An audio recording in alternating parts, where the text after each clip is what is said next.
Hello, good evening.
Great.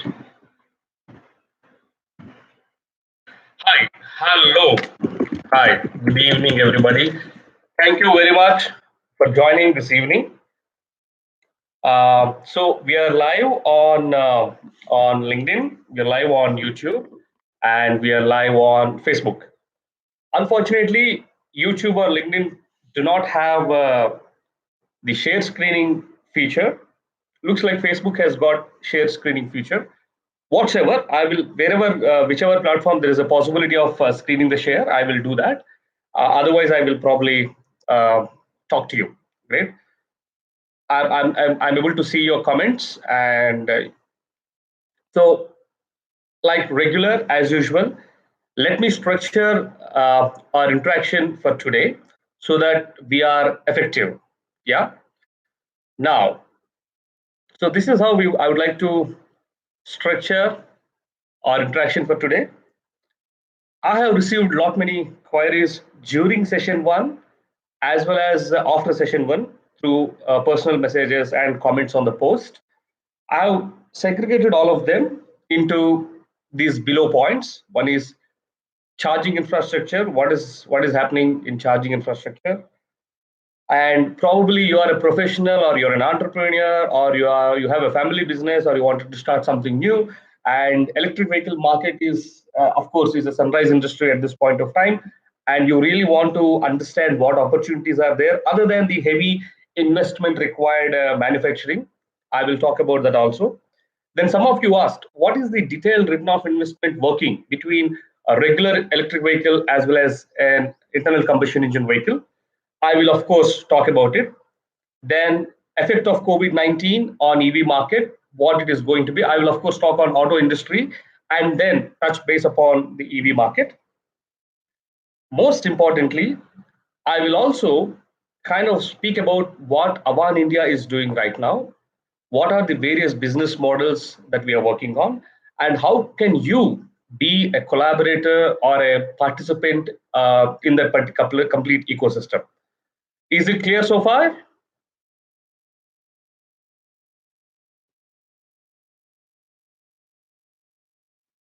Okay, I've just realized that I haven't gone live on Facebook. I didn't press the button, but then I think it is okay. So hi everybody who is watching on live. I just missed to click the video button. But then the agenda for today is we will talk the queries that were raised during session one, and those queries are also categorized into multiple subtopics such as charging infra. Then what are the other opportunities other than manufacturing in EV industry? Then what is the detailed ROI working between ICE and EVs? Then what is the effect of COVID-19 on EV market? Uh, while I talk about this, I will also brief on what Avan India, the company that I'm running, what it is doing right now, and how can you be a collaborator, or how can you fit into the complete ecosystem, and then gain value and then start adding value to yourself. Yeah. So with this, let me go to the next slide. So these are the categories of, these are the different queries that I have received. Some of them, one is from Palash. Palash was asking about how will market perform after COVID-19 crisis, how to increase sales of EVs in India post-lockdown period, strategies EV startups should take to sustain in this period, and how is the future of charging infra in coming period. Palash, I'll be addressing all these points. Then there are two from Kiran Kumar. What about charging points and can solar energy be used to charge batteries? We will talk about that too. Abhilash Manikanta, he spoke about, is it possible for EVs to ease regulations of renewable energy resources and make it mandatory for charging docks? We will talk about this too. Then one from Sunil. How can EV replace ICE vehicles in logistics business? I think this is the business I'm into, and I'm very much excited to talk about this particular point. And what kind of business models you would suggest for these startups? I think this is going to be the crux of our discussion, where you will gain a lot of, I would say, insights and knowledge from this. Then there is one more from Manasa. It talks about, hi, from this previous session, I've observed that most of our concerns were related to commercial viability of EVs. But after reading many articles supporting use of EVs, my question is, should we worry about break even at this or keep encouraging more and more use of EVs? So I think this is a very valid question again. But then, as I said, in the business models discussion, I will be covering what could be the possible business models that one could take care. And as I also mentioned in the comment, any business that doesn't bring viability will soon see its natural death, right? So I think it is very important to understand what kind of business model one can consider to really start. And then there are business models. When I talk about the detailed ROI between an ICE and EV, I will speak from the logistics perspective. Then you will understand what are the different possibilities of building sustainable business models. So whoever have joined, you can say hi so that I understood that I can understand that people have joined. And if at all there are any particular questions, you can. Hi Bhanu Prakash, hi Kedar, good to see you Kedar. Hi Abhilash, good to see you. And there are any specific questions, of course you can continue to post. Since I will swap between Facebook Live and YouTube Live, don't be bothered. There would be a little disturbance here and there, but I will ensure that this goes as smooth as possible. Now, let me come to the first point, that is charging infrastructure. Now, when you look at FAMES 2.0, right, the the total investment that the government has set aside uh, for promotion of electric vehicles in India is around 10,000 crores, of which around 8,600 crores is going towards demand incentives, which is basically into incentivization of vehicles for the buyers as well as for the manufacturers. And 500 crore and around 1,000 crores is going into charging infrastructure. And of course, rest of around 40 crores is going towards the administrative expenditure. And of course, around 360 crores is a carry forward from phase one, that is left over from phase 1.0. So that means the government has already dedicated a fund of 1,000 crores, right, for the next 3 years through phase 2.0. And this is not the conclusion, this is just the beginning of it. Now we will talk about what this charging infrastructure has got to do. What are the different possibilities that exist? Now, just to understand what exactly is a charging infrastructure, basically we have multiple product portfolios, right? Say, for example, we have two-wheelers, we have three-wheelers, we have four-wheelers, and we have buses. These are the major product portfolios in the electric vehicles. Now, in general, two-wheelers and the charging infra are generally slow chargers, which can be equipped as much as possible from the domestic supplies, that is from our home. So we will not talk much about it. We will probably talk more about three-wheelers and four-wheelers, but then the kind of next couple of slides that I'm going to talk about will maximum be applied to four-wheelers. Okay. Now let's look into what are the different charging infrastructure protocols that are in the world. There are majorly three protocols in the world. One is GB by T, other one is CHAdeMO, and then the third one is CCS. Now, why there are three protocols? Of course, this is a budding industry, and everyone wants to have a lion's share into it, right? For example, if you looked at the initial phones that have come, earlier there were multiple, charging pins. Nokia has got its own charging pin, Samsung has got its own charging pins, and multiple such things.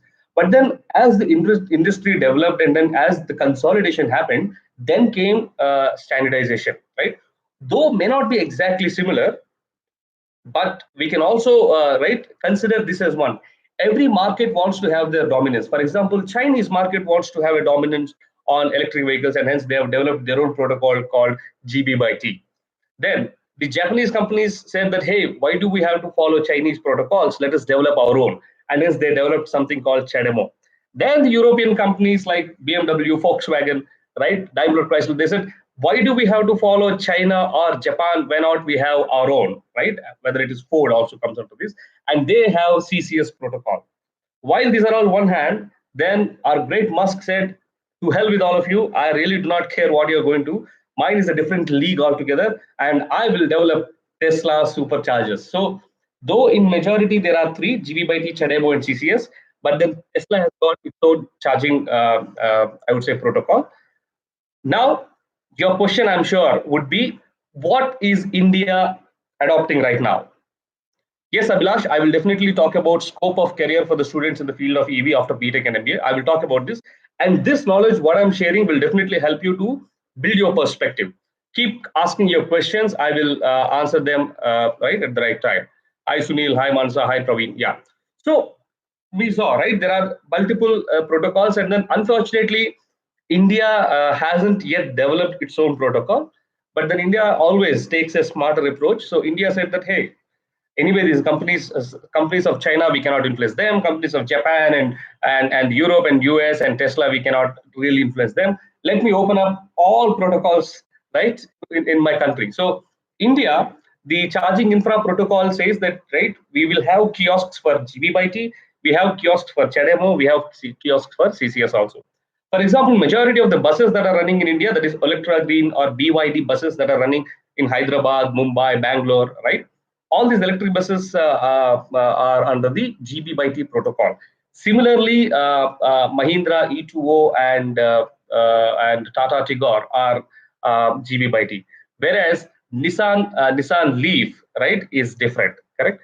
So these are the different, I would say, charging protocols. And then I want you to look at this is of course available on the internet, but I have brought it out for you so that you can go through it and then get whatever is required at the earliest without wasting much time. So the Ministry of Power has released certain guidelines in 2000. Of course, first they released in 2018 December, and then they recently released one in 2019 October, where this is the gist of it for you to see, but then I will clarify and I will classify things. So according to them, there are two kinds of chargers. One is fast charging, other one is slow charging. When we talk about slow charging, these are the 15 kilowatt hour kind of chargers, which are also called as Bharat DC or Bharat AC. Bharat AC is 10 kilowatt and Bharat DC are 15 kilowatt chargers. When we talk about fast charging, that is where the combined, right, either the CCO, CCS, or CHEDEMO, or GB by T things come into picture. So government has given a very clear guidelines of, if at all you're an individual and you wanted to get a charging infra at your place, what are the guidelines that you need to follow. And if you are an entrepreneur and you really want to establish and consider this as one kind of a business opportunity, let me read few of them for you, right? So it says that an exclusive transformer, either to the capacity of 33 or 11 kilovolts, right, you need to have. You also need to have appropriate civil works that are to be done, then cabling and electrical works ensuring safety, then adequate space for charging of an entry and exit of vehicles, right? Public charging station shall have any one or more chargers or any combination of the chargers from the table given below. You can Google, right, charging guidelines by Ministry of Power, and then you can get this. Now, you might say, okay, what is the plan of the government, right, in terms of this? That is also given very clearly there. This is the policy rollout from the government. Government has categorized, right, the our complete geography into two kind of cities, and accordingly it built two phases. Phase one is from 1 to 3 years. Phase two is from 3 to 5 years. So all megacities are the cities which have population of more than 4 million plus as per 2011 census, and all the express highways connected to these mega cities and important highways connected to with each of these mega cities, these come under phase one. That means their focus would be in the next 1 to 3 years. Then phase two cities, next 3 to 5 years are big cities like state capitals or UT headquarters, or some other clustered cities, right, where it is evident and things that these are to happen, and those come under 3 to 5 years phase two. Now, the phase one cities are, say, example, Mumbai, Delhi, Bangalore, Hyderabad, Ahmedabad, Chennai, Kolkata, Surat, and Pune. So, government has already released, right, its plan for the next 5 years, 1 to 3 and 3 to 5. It also spoke about the kind of the fund it has allocated for the development of it. It also gave guidelines, right, of how this can be handled. In fact, when you go through this particular policy, the guidelines in detail, it also talks that how the DESCOMs need to be cooperative, right, for those who are applying for these kind of right permissions and roles to ensure that the faster adoption of charging infra to happen. Along with this, the government entities such as BPCL, IOCL, HPCL, these are also given clear mandates to identify those outlets in these cities that we spoke about, which have the fire and hazard safety regulations rolled out, and which have the complete compliance to whatever things that have been released so far, so that these will also have, the government will directly invest into these fuel stations, and kind of convert partially into charging infra. So to answer the question that I will not buy an electric vehicle because I don't have a charging infra, or will electric vehicles be sustainable because there is no charging infra, I think the answer, we will see it very soon. There is a clear cut guidance, and there is clear cut strategy of the government, and the government is doing really and rightly well to that regard. Now, let me come to the interesting point. Now that the charging infra we have spoken about, now what are the different opportunities in EV industry? Whether you're a student or whether you're a professional, you're considering a transition to EV industry. You could be into R&D, you could be into procurement, you could be into sales or marketing or service or whatsoever, right? What are the possibilities? Whether they're manufacturing, we clearly know the possibilities that exist. So then let me talk again. I will probably speak this from the logistics perspective. Um, uh, I will also tell you the reason why I speak from logistics perspective. But in terms of passenger movement, also it is kind of applicable. Now let me explain you the reason why I am talking from the logistics perspective. Electric vehicles, such as, for example, Mahindra Reva car, has been existent, I think, for more than, I would say, a decade and a half, 15 years or 16 years. But then you look at the penetration of those cars, it is very less. Similarly, Hero has launched electric vehicles almost 10 years ago. Very few enthusiasts purchase those products, but the penetration is not really great. Now, why the penetration is not really great for four wheelers and two wheelers? The answer is very simple. Those are not institutions, those are individuals. And for an individual you cannot impose, right, that he will have to buy unless there is a policy change. For example, the policy change that would soon come is all BS4 vehicle sales have to stop and BS6 vehicle sales have to begin. When those institutional policy changes comes, then of course customers will not have any choice. But then until the choices come, customer will always have a choice. And when customer has a choice, it is very, very difficult to influence a B2C customer for help, I mean, for pushing him to buy an electric vehicle. That is the reason government has identified low hanging fruits, because the intent is, like of course the title of our presentation is lockdown a vaccine to pollution, right? Last presentation we saw that 30% of pollution is contributed by the auto sector. Definitely with the industries also cutting down their pollution, but then the automotive sector's contribution into the pollution cannot be undermined. And because the vehicles have stopped, there are also news that Himalayas can be seen right from as far as 200, 300 kilometers, which is all good. And in fact, if we were to maintain such a healthy living, if we were to maintain such a consistent and sustainable developmental living, then we cannot afford to lose the momentum that has been built so far on electric vehicles, right? So now for the government, the low-hanging fruits are number one, definitely the in-house demand. In-house demand is nothing but mass mobility, right? For example, government can bring at any point of time a simple rule and say that, hey, since state transport units are in my control and I can give whatever funding that is required, I will ensure that all the state transport units, at least from major cities that we spoke about, say for example Delhi, Mumbai, Bangalore, Hyderabad, X% of these buses should be electric, right? And then the kind of financial requirement that is required, of course, the government brings. So that is how initially in the FAMES 1.0, when this also I have highlighted last time, FAMES 1.0, when you look at the subsidies thing, close to 44% of the bus's cost is borne by the electric is borne by the you see this by the government, especially in terms of buses. That is the reason companies like Electra Green, Tatas, and Ashok Leylands are focusing more on the bus manufacturing. So that is definitely one low hanging fruit. So government has taken the right approach there. Period.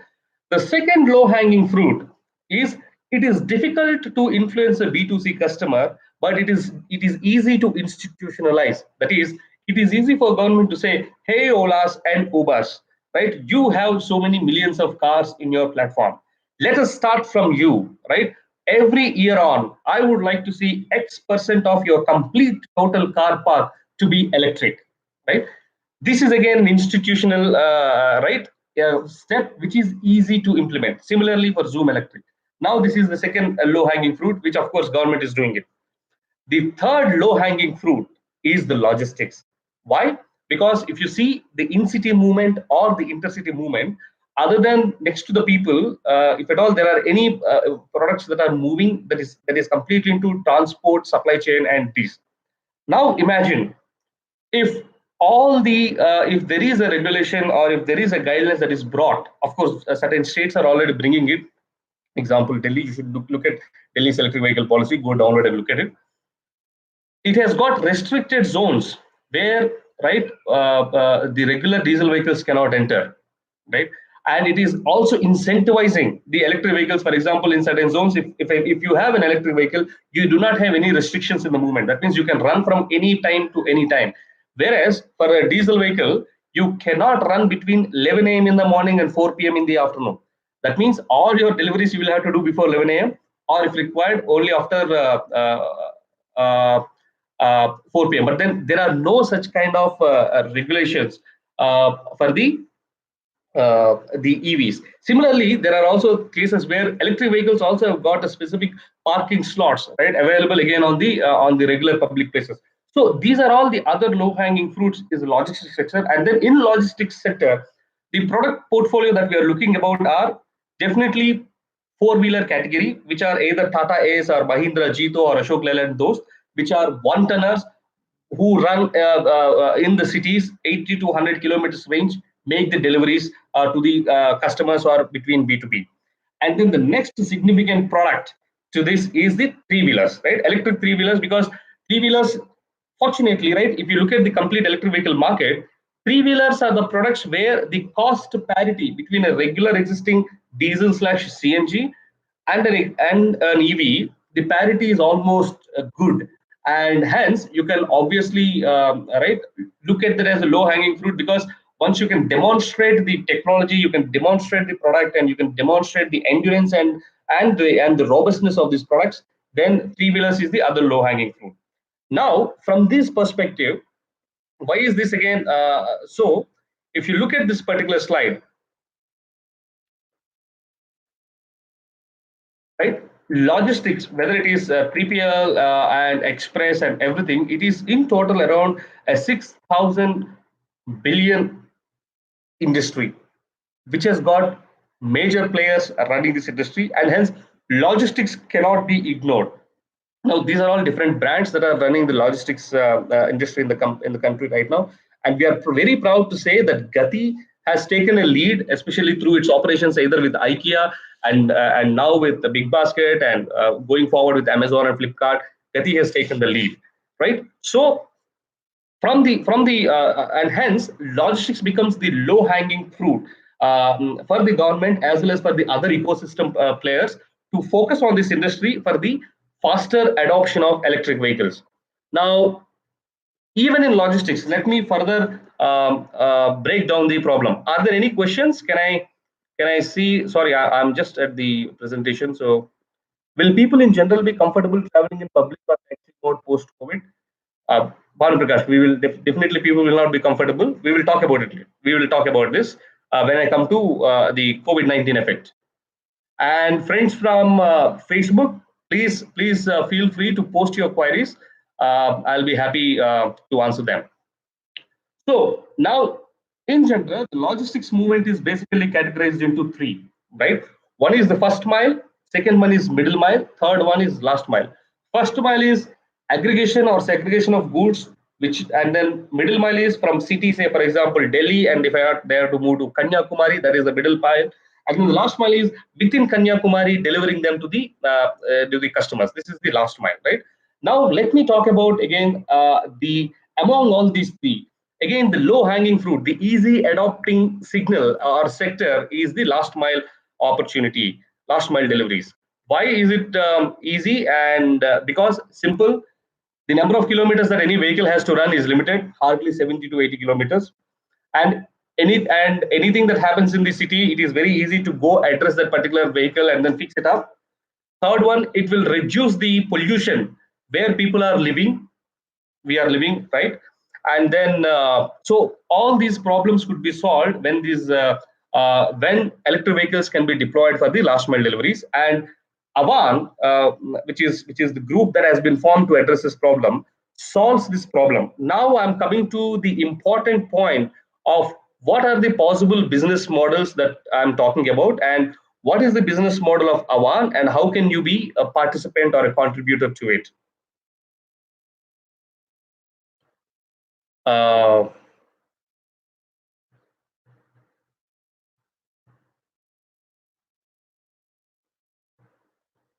Okay, so the three possible business verticals are definitely: number one, manufacturing or trading electric vehicle components; number two, entering into charging infra development; and number three, creating a marketplace for EVs.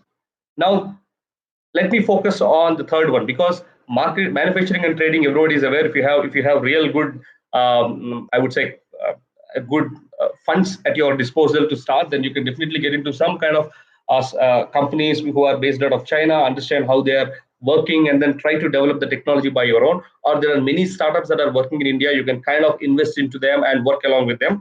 Charging infra, we just spoke the vision of sight of the government, and then the funds that are allocated and how you can approach.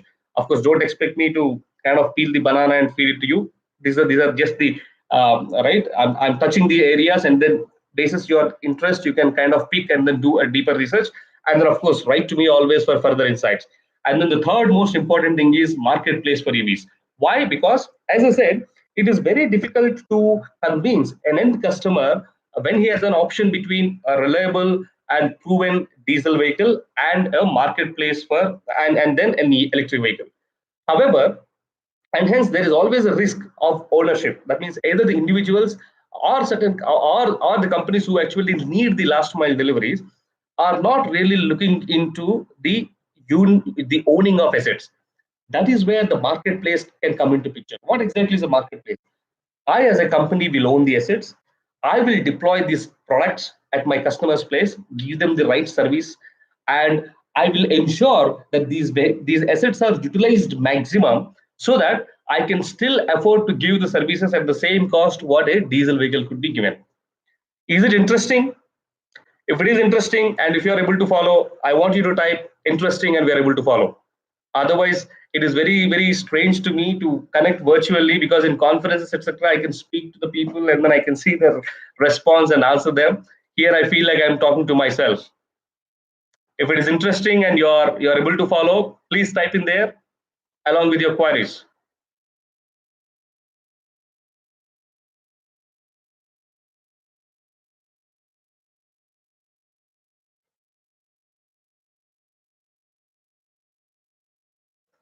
Yes?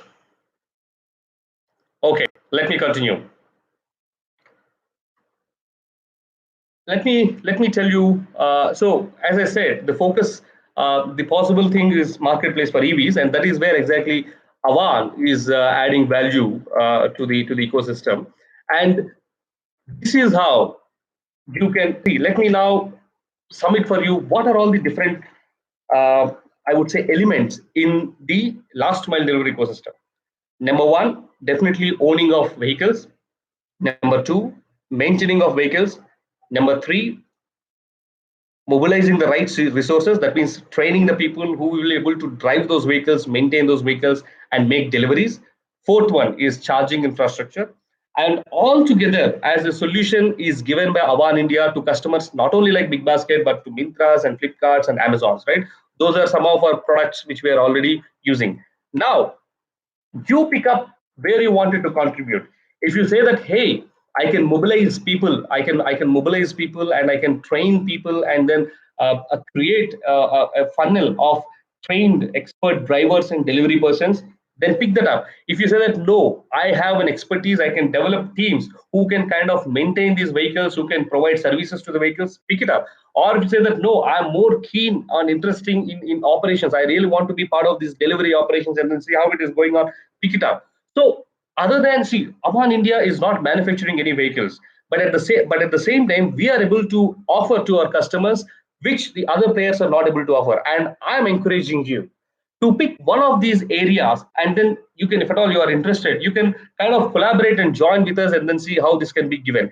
Even in the times of COVID-19, again, to bring to your notice, we have been delivering every day to our customers in Hyderabad, right? Customers of Big Basket delivered through our Avan India vehicles, right? So these are all the possible different business models and business elements which you can pick up on. Of course, installation and maintenance of charging infra also, which you can kind of pick up and then move forward. Now, are you with me? Let me go to a very, very interesting case right now, which I'll be talking about the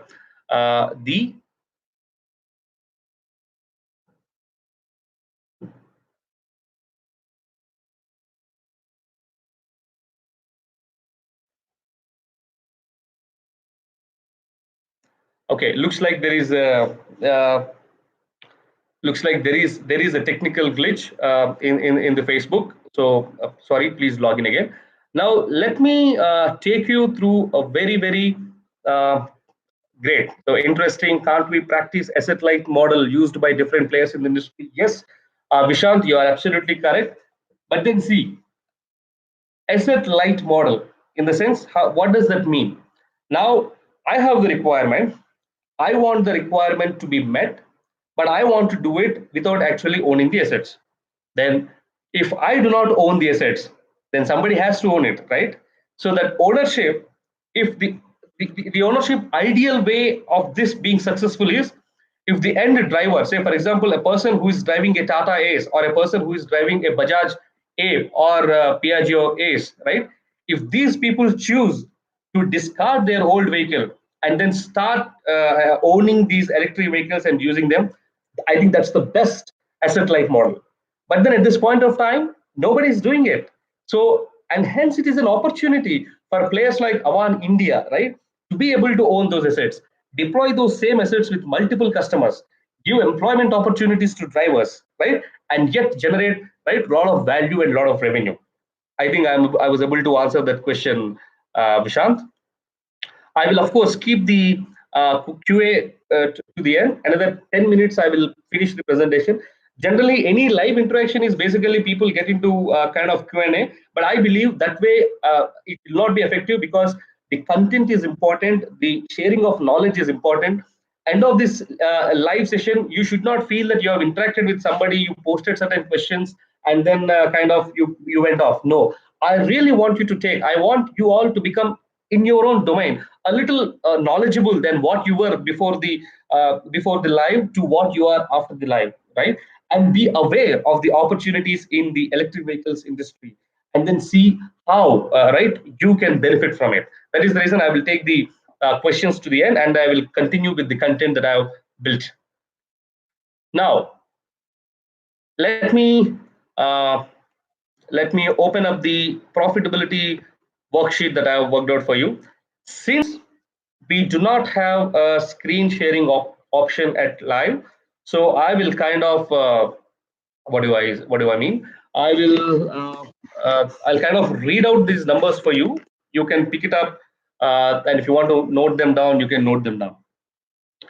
I have taken the rough costing of an high-end three-wheeler electric vehicles to be at around 3 lakh rupees, and then a four-wheeler diesel Tata is to be at around 4.5 lakh rupees, and then a Piaggio Ape to be at around 2 point say 3 lakh rupees. This is the capital cost. Now, uh, considering the down payment of roughly say I would say down payment of 0% and interest rate of 10% for about 48 months time, the EMI accordingly works out for electric vehicle at around 7,000 rupees, for Tata Ace at around 11,000 rupees, and probably for Piaggio Ape at around 5,700 rupees. This is the EMI, right? We have invested into capital cost, and then this is the monthly outflow that is going. Now, let me look at the other costs such as insurance cost, how much it would cost. Again, roughly 500 for an electric vehicle, around 900, uh, uh, uh, uh, 900 for a Ace, and then around again 500 rupees for a diesel vehicle. So this is the insurance cost, which is again part of the fixed cost. Now, in terms of variable cost more from perspective of maintenance. For example, tire, hubs, and grease for electric vehicles around 370 rupees, for Ace around 550 rupees, and for diesel vehicles it is around 760 rupees. Please be see, for example, in Ace etc. you need to have engine oil, then oil filters, air filters, all those things. But then in electric vehicles, you don't need all of them.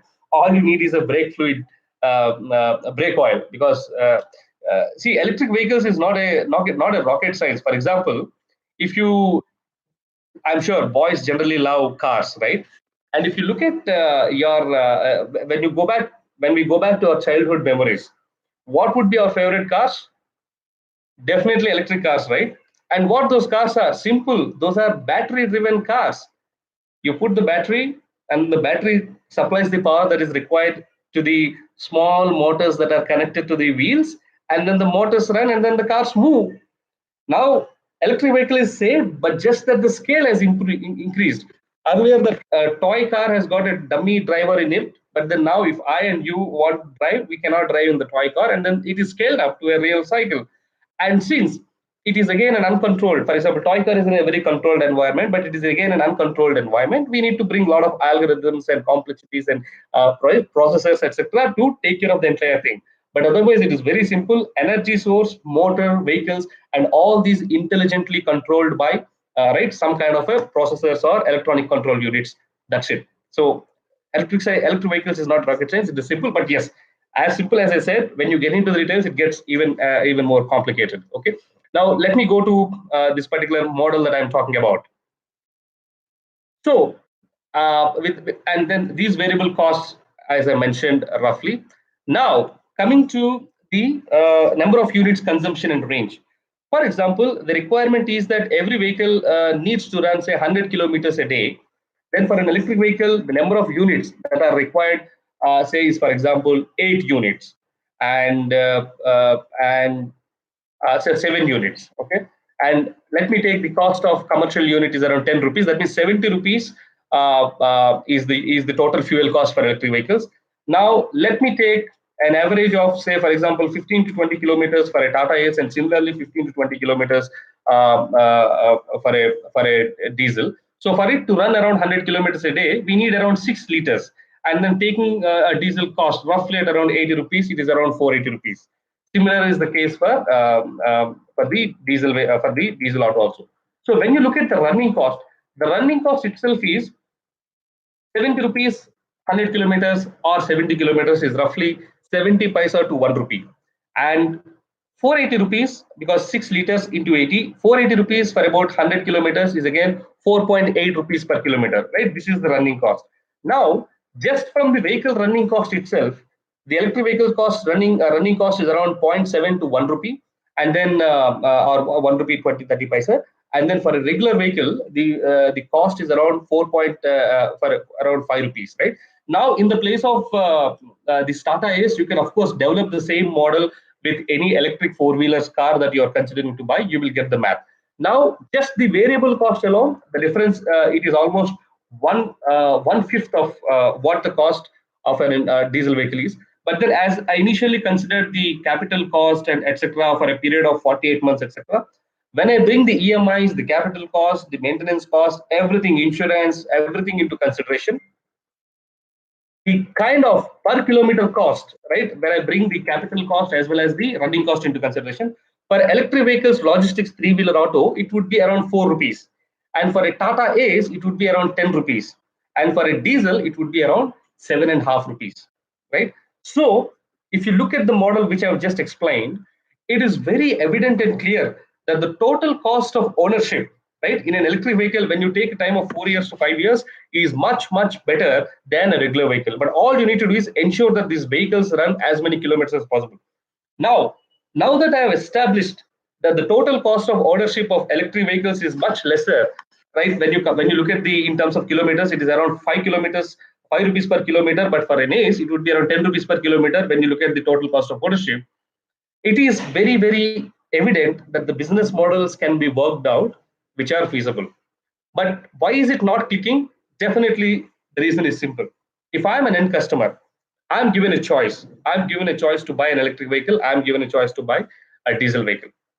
And then a diesel vehicle of Ace is around 4.5 lakhs, example, or a diesel vehicle of Piaggio Ape is around 2.5 lakhs. And then the electric vehicle three-wheeler is around, say, for example, 3 lakhs. Now, why will I choose to pay 50,000 more upfront to get a vehicle of which I do not have any knowledge or confidence about? This is exactly what is happening in the B2C industry. That is why people are not picking up electric vehicles. But then, since the math is very clear, that is where institutional players like Avan India or any other startup can come into picture, because the end game is very clear, right? We will be able to make profits because the cost of running per kilometer is much cheaper. So if you want to get more profits, all you need to do is ensure that your vehicle runs as much as possible. Simple. If your business model is for about 2,000 kilometers, ensure that it runs 3,000 kilometers a month. Then your ROI in terms of the time would be even earlier, right? So when such models are worked out, and when the players come into owning the assets or hiring the drivers and then giving this as a solution to the customers, then I think it works. So it is not completely true that there are not feasible business models. It is possible. The total cost of ownership, we have just established that how electric vehicles total cost of ownership is much lesser. Now I have spoken from the logistics and commercial perspective. Even for the individual vehicle level perspective, the math remains same. Clear? So we have covered charging infra. We have covered different various business models. Especially, we spoke from the EV place, from marketplace for EVs, and then we also spoke about what Award India is offering as a product, and what are the different areas other than manufacturing where you can kind of get in and start kind of engaging in the ecosystem. This is all spoken. Now the most important, let me put a components and EVs being a marketplace for